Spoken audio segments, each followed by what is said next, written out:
Elon, hey, welcome back to TED. It's great to have you here. Thanks for having me. So, in the next half hour or so, we're going to spend some time exploring your vision for what an exciting future might look like, which I guess makes the first question a little ironic. Why are you boring? Yeah, I ask myself that frequently. We're trying to dig a hole under LA, and this is to create the beginning of what will hopefully be a 3D network of tunnels to alleviate congestion. So, I mean, right now, I think one of the most soul-destroying things is traffic. It affects people in every part of the world. It takes away so much of your life, and it's horrible. It's particularly horrible in LA. And I think you've brought with you the first visualization that's been shown of this. Can I show this? Yeah, absolutely. So this is the first time, just to sort of show what we're talking about. So there are a couple of key things that are important in having a 3D tunnel network. First of all, you have to be able to integrate the entrance and exit of the tunnel seamlessly into the fabric of a city. So by having an elevator, sort of a car skate that's on an elevator, you can integrate the entrance and exits to the tunnel network just by using 2 parking spaces. And then the car gets on a skate. There's no speed limit here, so we're designing this to be able to operate at 200 kilometers an hour, about 200 kilometers an hour, or about 130 miles per hour. So you should be able to get from, say, Westwood to LAX in 6 minutes, 5-6 minutes. So possibly initially done as like on a sort of toll road type basis. Yeah. Which I guess alleviates some traffic from the surface streets as well. So I think, I don't know if people noticed it in the video, but there's no real limit to how many levels of tunnel you can have. So you can go much further deep than you can go up. The deepest mines are much deeper than the tallest buildings are tall. So you can alleviate any arbitrary level of urban congestion with the 3D tunnel network. This is a very important point. So a key rebuttal to the tunnels is that if you add one layer of tunnels, then that will simply alleviate congestion. It'll get used up, and then you'll be back where you started, back with congestion. But you can go to any arbitrary number of tunnels, any number of levels. But people assume traditionally it's incredibly expensive to dig, and that would block this idea. Yeah. Well, they're right. To give you an example, the LA subway extension, which is, I think it's a 2.5-mile extension, that was just completed for $2 billion. So it's roughly $1 billion a mile to do the subway extension in LA. And this is not the highest utility subway in the world. It's quite difficult to dig tunnels normally. I think we need to have at least a 10-fold improvement in the cost per mile of tunneling. And how could you achieve that? I guess, actually, if you just do 2 things, you can get to approximately an order of magnitude improvement, and I think you can go beyond that. So the first thing to do is to cut the tunnel diameter by a factor of 2 or more. So a single road lane tunnel would, according to regulations, has to be 26 feet, maybe 28 feet in diameter to allow for crashes and emergency vehicles and sufficient ventilation for combustion engine cars.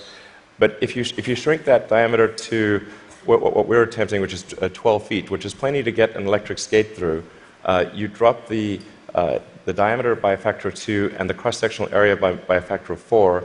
So, and the tunneling cost scales with the cross-sectional area. So that's roughly a half order of magnitude improvement right there. Then tunneling machines currently tunnel for half the time, then they stop, and then the rest of the time is putting in reinforcements for the tunnel wall. So if you design the machine instead to do continuous tunneling and reinforcing, that'll give you a factor of 2 improvement. Combine that, and it's a factor of 8. Also, these machines are far from being at their power or thermal limit. So you can jack up the power to the machine substantially. I think you can get at least a factor of 2, maybe a factor of 4 or 5 improvements on top of that. So I think there's a fairly straightforward series of steps to get somewhere in excess of an order of magnitude improvement in the cost per mile. Our target actually is we've got a pet snail called Gary. This is from Gary the snail from South Park. I mean, sorry, SpongeBob SquarePants. So Gary is capable currently he's capable of going 14 times faster than a tunnel boring machine. Okay. You want to beat Gary? We want to beat Gary. Yeah. He's not a patient little fellow, and we want that will be victory. Victory is beating the snail. But a lot of people dreaming about future cities, they imagine that actually the solution is sort of flying cars, drones, etc. You go above ground. Why isn't that a better solution? You save all that tunneling cost. Right. I'm in favor of flying things. Obviously, I do rockets, so I like things that fly. This is not some inherent bias against flying things, but there is a challenge with flying cars in that they'll be quite noisy. The wind force generated will be very high. Let's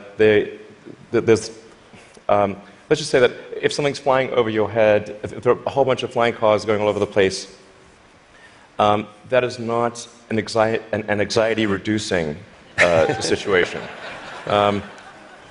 You don't think to yourself, well, I feel better about today.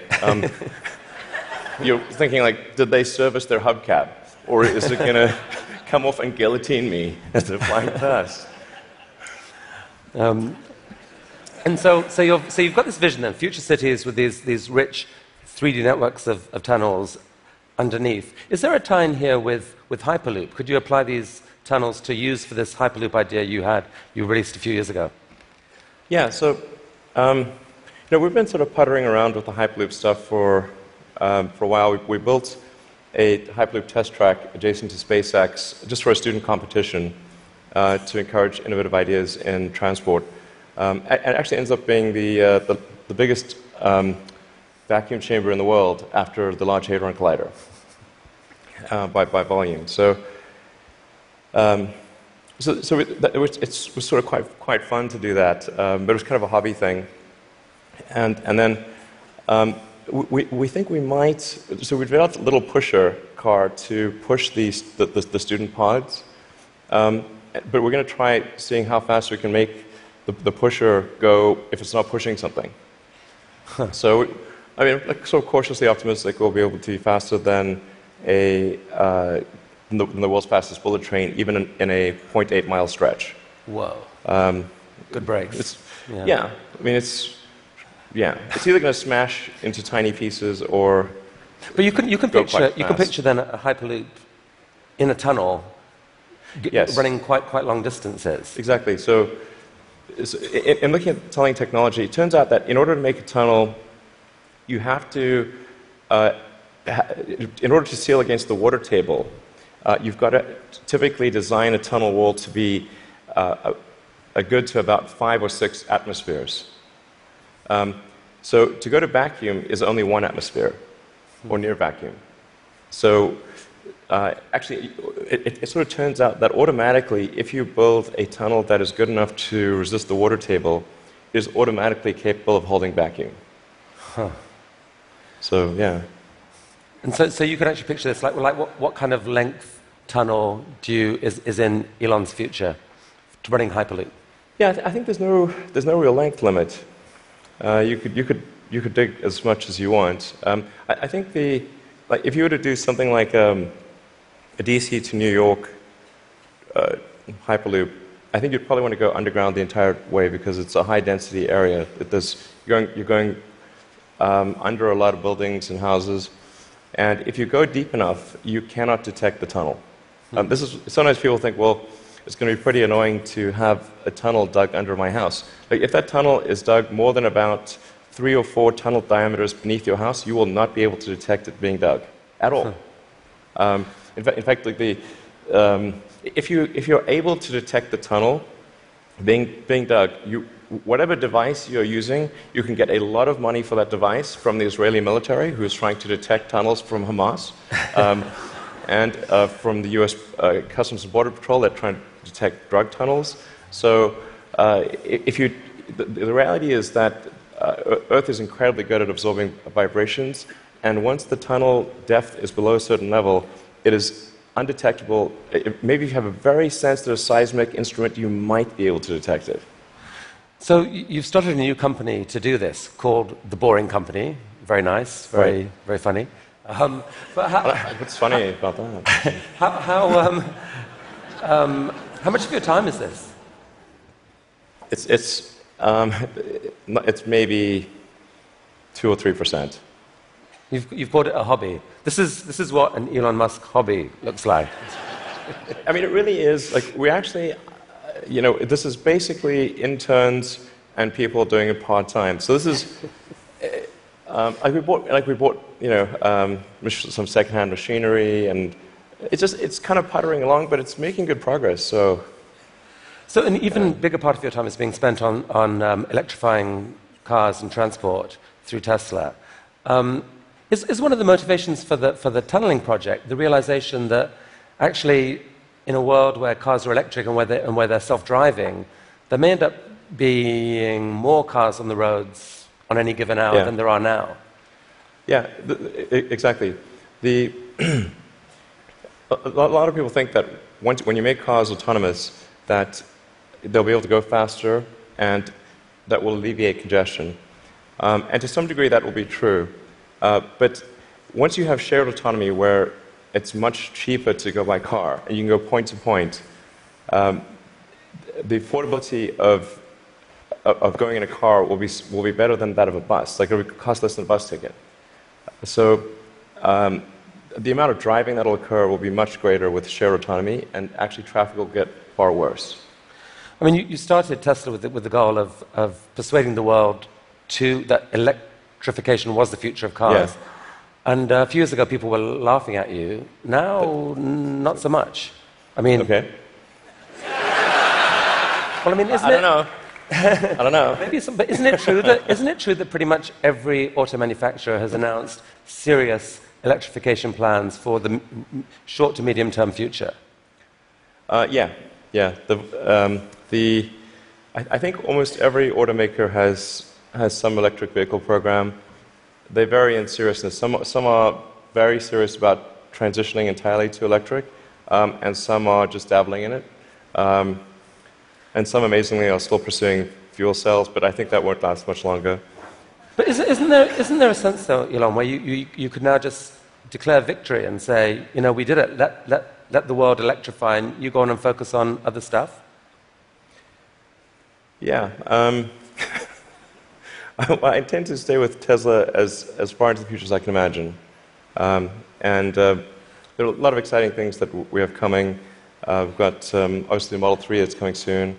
We'll be unveiling the Tesla semi-truck. And okay, well, we're going to come to this. So Model 3. So it's supposed to be coming in July-ish. Yeah, it's looking quite good for starting production in July. Yeah. Wow. One of the things that people are so excited about is the fact that it's got autopilot. And you put out this video a while back showing what that technology looked like, or would look like. Yeah. There's obviously autopilot in Model S right now. Yeah. What are we seeing here? Yeah, so this is using only cameras and a GPS. So there's no LiDAR or radar being used here. This is just using passive optical, which is essentially what a person uses. The whole road system is meant to be navigated with passive optical or cameras. And so once you solve cameras or vision, then autonomy is solved. If you don't solve vision, it's not solved. So that's why our focus is so heavily on having a vision neural net that's very effective for road conditions. Right. Many other people are going the LiDAR route. You want cameras plus radar is most of it. You can absolutely be superhuman with just cameras. Like, you could probably do 10 times better than humans with just cameras. So the new cars being sold right now have eight cameras in them. That they can't yet do what that showed. When will they be able to? I think we're still on track for being able to go cross-country from LA to New York by the end of the year, fully autonomous. Okay, so a car, by the end of the year, you're saying someone's going to sit in a Tesla without touching the steering wheel, tap in New York, off it goes, won't have to ever touch the wheel by the end of 2017. Yeah, essentially November or December of this year, we should be able to go from, all the way from a parking lot in California to a parking lot in New York, no controls touched at any point during the entire journey. Amazing. But part of that is possible because you've already got a fleet of Teslas driving all these roads. You're accumulating a huge amount of data of that national road system. Yes. The thing that will be interesting is that I'm actually fairly confident it will be able to do that route even if you change the route dynamically. So, like it's fairly easy. If you say I'm going to be really good at one specific route, that's one thing. But it should be able to go really be very good. Certainly, once you enter a highway, to go anywhere on the highway system in a given country. So it's not sort of limited to LA, New York. We could change it and make it Seattle, Florida, that day, or in real time. So you were going from LA to New York, now go from LA to Toronto. So leaving aside regulation for a second, in terms of the technology alone, the time when someone will be able to buy one of your cars and literally just take their hands off the wheel and go to sleep and wake up and find that they've arrived, how far away is that to do that safely? I think that's about 2 years. So the real trick of it is not, how do you make it work, say 99.9% of the time? Because if a car crashes, say 1 in 1,000 times, then you're probably still not going to be comfortable falling asleep. That's, you shouldn't be, certainly. But by the same time, it's never going to be perfect. No system is going to be perfect. But if you say it's perhaps, the car is unlikely to crash in 100 lifetimes or 1,000 lifetimes, then people are like, okay, wow, if I would live 1,000 lives, I would still most likely never experience a crash, then that's probably okay. To sleep. Maybe, I guess a big concern of yours is that people may actually get seduced too early to think that this is safe, and that you'll have some horrible incident happen that puts things back. Well, I think that the autonomy system is likely to at least mitigate the crash, except in rare circumstances. The thing to appreciate about vehicle safety is this is probabilistic. Right. So that there's some chance that any time the human driver gets in the car that they will have an accident. That is their fault. It's never zero.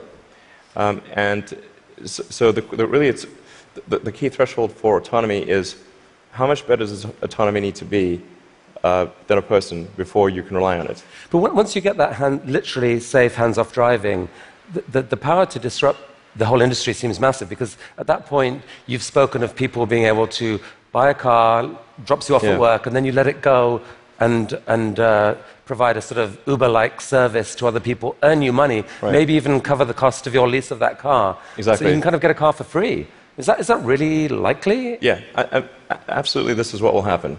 So there will be a shared autonomy fleet where you buy your car and you can choose to use that car exclusively. You could choose to have it be used only by friends and family, only by 5-star other drivers who are rated 5-star. You can choose to share it sometimes, but not other times. That's 100% what will occur. It's just a question of when. Wow. So you mentioned the Semi, and I think you're planning to announce this in September. But I'm curious whether there's anything you could show us today. I will show you a teaser shot of the truck. Teaser shot. It's live. Okay. No, that's definitely a case where we want to be cautious about the autonomy features. Yeah. Because that just, we can't see that much of it, but it doesn't look like just a little friendly neighborhood truck. It looks kind of badass. What sort of semi is this? So this is a heavy-duty, long-range semi-truck. So it's like the highest weight capability and with long range. So essentially, it's meant to alleviate the heavy-duty trucking loads. Right. And this is something which people do not today think is possible, to think the truck doesn't have enough power or it doesn't have enough range. And then with the Tesla Semi, we want to show that an electric truck actually can out-torque any diesel semi. And if you had a tug-of-war competition, like the Tesla Semi will tug the diesel semi uphill. Okay. That's pretty cool. And short term, these aren't driverless. These are going to be trucks that truck drivers want to drive. Yes. So what will be really fun about this is you have a flat torque RPM curve with an electric motor, whereas with a diesel motor or any kind of internal combustion engine car, you've got a torque RPM curve that looks like a hill. So this will be a very spry truck. You could drive this around like a sports car. There's no gears. It's like single speed. So there's a great movie to be made here somewhere. I don't know what it is, and I don't know that it ends well, but it's a great movie. It's quite bizarre test driving when I was driving the test prototype for this truck. It's really weird because you're driving around and you're so nimble, and you're in this giant truck. Wait, you've already driven a prototype? I drove it around the parking lot. I was like, this is crazy. Wow. This is not vaporware. This is like wow. Driving this giant truck and sort of making these mad maneuvers. This is cool. Okay, from a really badass picture to a kind of less badass picture. This is just a cute house from Desperate Housewives or something. What on earth is going on here? Well, this illustrates the picture of the future that I think is how things will evolve. You've got an electric car in the driveway. If you look in between the electric car and the house, there are actually 3 power walls stacked up against the side of the house. And then that house roof is a solar roof. So that's an actual solar glass roof. Okay, so that's a picture of a real. Admittedly, it's a real fake house. That's a real fake house. So these roof tiles, some of them have in them basically solar power, the ability to. Yeah, so the solar glass tiles where you can adjust the texture and the color at a very fine-grained level, and then there are sort of micro louvers in the glass, such that when you're looking at the roof from street level or close to street level, all the tiles look the same whether there is a solar panel behind it or a solar cell behind it or not. So you have an even color from the ground level. If you were to look at it from a helicopter, you would be actually able to look through and see that some of the glass tiles have a solar cell behind them and some do not. Right. You put them in the ones that are likely to see a lot of sun. Yes. And that makes these roofs super affordable, right? They're not that much more expensive than just tiling the roof. Yeah. We're very confident that the cost of the roof plus the cost of electricity, that a solar glass roof will be less than the cost of a normal roof plus the cost of electricity. So in other words, this will be economically a no-brainer. We think it will look great, and it will last. I mean, we thought about like having the warranty be infinity, but then people thought, well, that might sound like we were just talking rubbish. But actually, this is toughened glass. Like well after the house has collapsed, and there's nothing there, the roof the glass tiles will still be there. Okay, so I think you're rolling. This is cool. So you're rolling this out in a couple weeks' time, I think, with four different roofing types. Yeah, we're starting off with two initially, and then the second 2 will be introduced early next year. And what's the scale of ambition here? How many houses do you believe could end up having this type of roofing? I mean, I think eventually almost all houses will have a solar roof. Now the thing is to consider the time scale here to be probably on the order of 40 or 50 years. So on average, a roof is replaced every 20 to 25 years. So, but you don't start replacing all roofs immediately. But eventually, if you say we were to fast forward to, say, 15 years from now, it will be unusual to have a roof that does not have solar.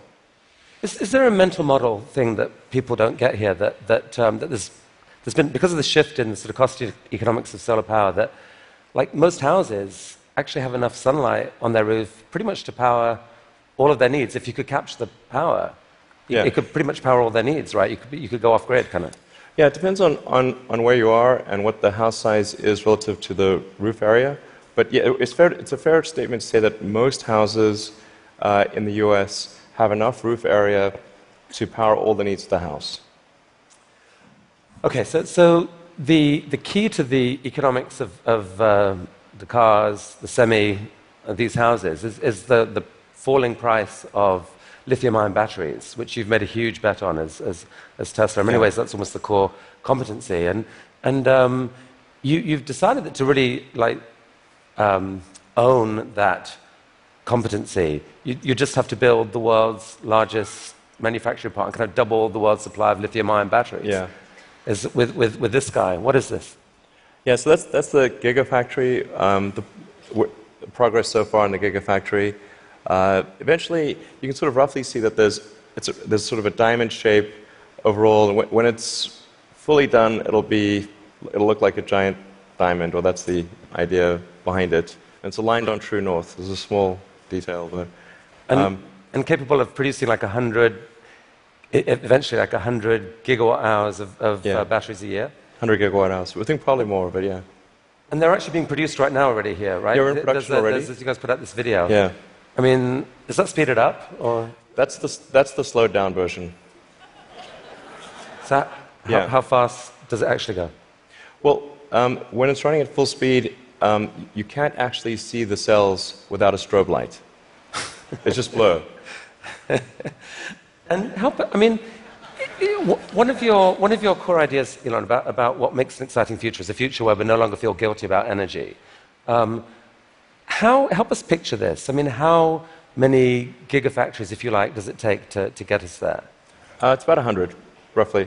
It's not 10, it's not 1,000, most likely 100.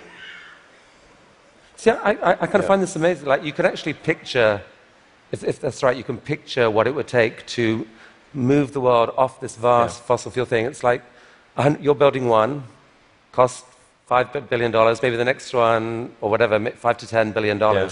Like, it's kind of cool that you can picture that project. And you're planning to do a Tesla, or at least announce another two this year.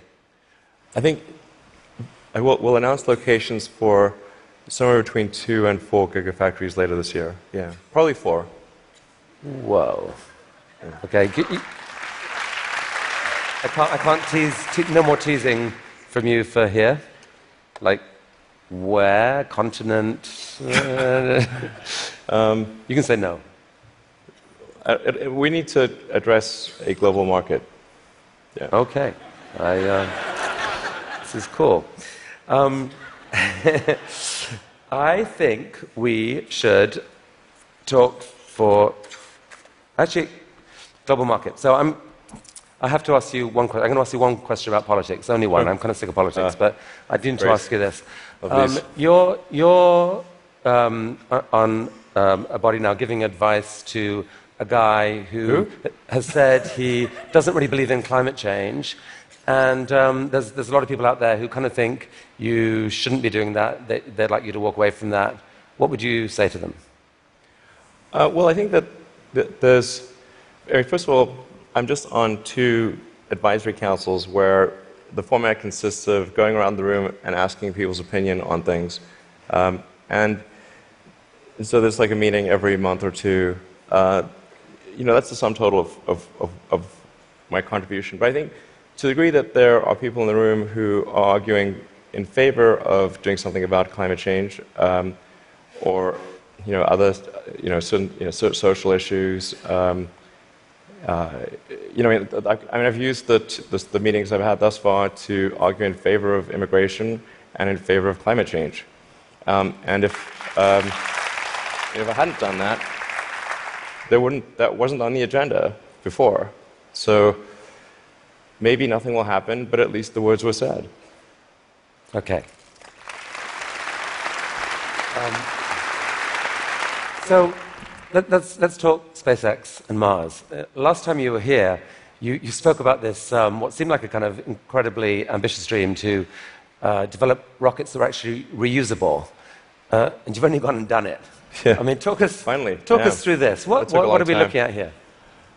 Yeah, so this is one of our rocket boosters coming back from very high and fast in space. So just delivered the upper stage at high velocity. I think this may have been sort of a Mach 7 or so delivery of the upper stage. Yeah. So that was a sped up. That's the slowed down version. Yeah. That was the sped up version. But I mean, that's amazing. And several of these failed before you finally figured out how to get to do it. But now you've done this, what, 5 or 6 times? I think we're at 8 or 9 or something. Yeah. And for the first time, you've actually reflown one of the rockets that landed. So we landed the rocket booster, and then prepped it for flight again and flew it again. So it's the first reflight of an orbital booster where that reflight is relevant. So it's important to appreciate that reusability is only relevant if it is rapid and complete. Right. So like an aircraft or a car, the reusability is rapid and complete. You do not send your aircraft to Boeing in between flights. Right. So this is allowing you to dream of this really ambitious idea of sending many people to Mars in 10 or 20 years time, I guess. Yeah. In the next 20 years. And you've designed this outrageous rocket to do it. Help us understand the scale of this thing. Well, I think visually you can see that's person. Yeah, and that's the vehicle. So if that was a skyscraper, that's like a 40. Did I read that? 40 stories. Yeah, maybe a little more. Yeah. The thrust level of this is really this configuration is about 4 times the thrust of the Saturn V moon rocket. 4 times the thrust of the biggest rocket humanity ever created before. Yeah. I mean, as one does. Yeah. I mean, in units of 747, 747 is only about a quarter million pounds of thrust. So so there are for every 10 million pounds of thrust, there's 47. So this would be the thrust equivalent of 120 747s, with all engines blazing. And so even with a machine designed to escape Earth's gravity, I think you told me last this thing could actually take a fully loaded 747, people, cargo, everything, into orbit. Exactly. This can take a fully loaded 747 with maximum fuel, maximum passengers, maximum cargo on the 747. This can take it as cargo. So based on this, you presented recently this interplanetary transport system, which is visualized this way. And this is a scene you picture, what, in 30 years' time, 20 years' time? People walking into this rocket. I mean, I'm hopeful it's sort of in the 8 to 10 year time frame. Aspirationally, that's our target. Our internal targets are more aggressive, but I think,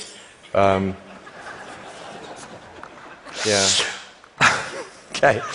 So this vehicle seems quite large, and is large by comparison with other rockets. I think the future spacecraft will make this look like a rowboat.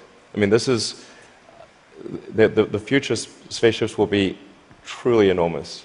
Why, Elon? Because why do we need to build a city on Mars with 1 million people on it in your lifetime, which I think is kind of what you've said you'd love to do. Yeah, I think it's important to have a future that is inspiring and appealing. I mean, I just think that there have to be reasons that you get up in the morning and you want to live. Like, why do you want to live? What's the point? What inspires you? What do you love about the future? And if we're not out there, if the future does not include being out there among the stars and being a multi-planet species, I find that it's incredibly depressing if that's not the future that we're going to have.